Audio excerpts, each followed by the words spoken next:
মানবাধিকার সংগঠন আইন ও সালিশ কেন্দ্রের তথ্য অনুযায়ী 2019 থেকে 2023 সাল পর্যন্ত 5 বছরে মব জাস্টিস ও গণপিটুনিতে প্রাণ হারিয়েছেন 215 জন।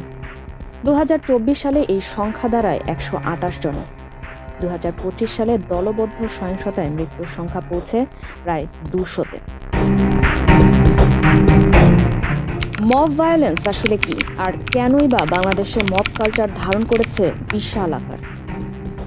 যখন একদল উত্তেজিত মানুষ একসঙ্গে কোনো ব্যক্তি বা গোষ্ঠীর বিরুদ্ধে আইনের বাইরে গিয়ে সহিংসতা, মারধর, ভাঙচুর, লুটপাট, হত্যাকাণ্ড ঘটায়, তখন এই মব ভায়োলেন্সের সৃষ্টি হয়। বাংলাদেশে মব ভায়োলেন্স বা দলবদ্ধ বিশৃঙ্খলা দীর্ঘদিন ধরেই একটি গভীর সামাজিক ও রাজনৈতিক সংকট হিসেবে বিরাজ করছে। ব্যক্তি আক্রমণ থেকে শুরু করে উপাসনালয়, ব্যবসা প্রতিষ্ঠান ও সংখ্যালঘু স্থাপনায় হামলার ঘটনায় বারবার দেখা গেছে আইন নিজের হাতে তুলে নেওয়ার প্রবণতা। অনেক ক্ষেত্রে কট্টরপন্থী গোষ্ঠীর প্রত্যক্ষ বা পরোক্ষ মদত এই সহিংসতাকে আরও ভয়াবহ করে তুলেছে। বিশ্লেষকদের মতে, অন্তর্বর্তী সরকারের সময়ে প্রশাসনিক নির্লিপ্ততা ও অপরাধী গোষ্ঠীর প্রতি নমনীয় অবস্থান সহিংসতার জন্য অনুকূল পরিবেশ তৈরি করেছে। কোথাও কোথাও রাজনৈতিক বক্তব্যের মাধ্যমে দলবদ্ধ অপরাধকে বৈধতা দেওয়ার প্রবণতাও লক্ষ্য করা গেছে।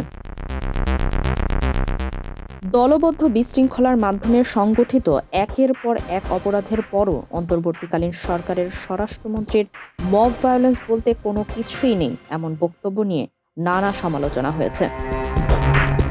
বিশ্লেষকরা মনে করছেন, এই সুযোগে একটি স্বার্থান্বেষী পক্ষ দেশের অস্থির রাজনৈতিক বাস্তবতাকে কাজে লাগিয়ে সহিংসতা বাড়িয়েছে, যা আইন শাসনের জন্য বড় হুমকি হয়ে উঠেছে। বাংলাদেশের রাজনৈতিক ইতিহাস এবং বিদ্যমান প্রেক্ষাপটে নতুন সরকার আইন শৃঙ্খলা পরিস্থিতি সামলাতে কতটা নিরপেক্ষ থাকতে পারবে সেই সন্দেহ রয়েছে অনেকেরই। এদিকে দায়িত্ব নেওয়ার প্রথম দিনেই মব কালচার পুরোপুরি বন্ধ করার ঘোষণা দিয়েছেন নতুন স্বরাষ্ট্রমন্ত্রী সালাউদ্দিন আহমেদ, যা বাংলাদেশের ভবিষ্যতের জন্য ইতিবাচক হিসেবে দেখা হচ্ছে। মব কালচারকে কোনোভাবেই আর উৎসাহিত করা হবে না। রাজনৈতিক সদিচ্ছা থাকলে আইন শৃঙ্খলা পরিস্থিতি স্বাভাবিক করা সম্ভব। বিচারের নামে কেবল ভিন্ন মত দমন, নিজ দলের সমর্থকদের সব দোষ মাফ, কিংবা দলবদ্ধভাবে ভিন্ন মতের ওপর ঝাঁপিয়ে পড়ার পুরনো সংস্কৃতি থেকে বেরিয়ে আসতে পারলেই মব ভায়োলেন্স থেকে মুক্ত হওয়া যাবে বলে মনে করা হচ্ছে। ফারিহা আহমেদ, মানবকণ্ঠ।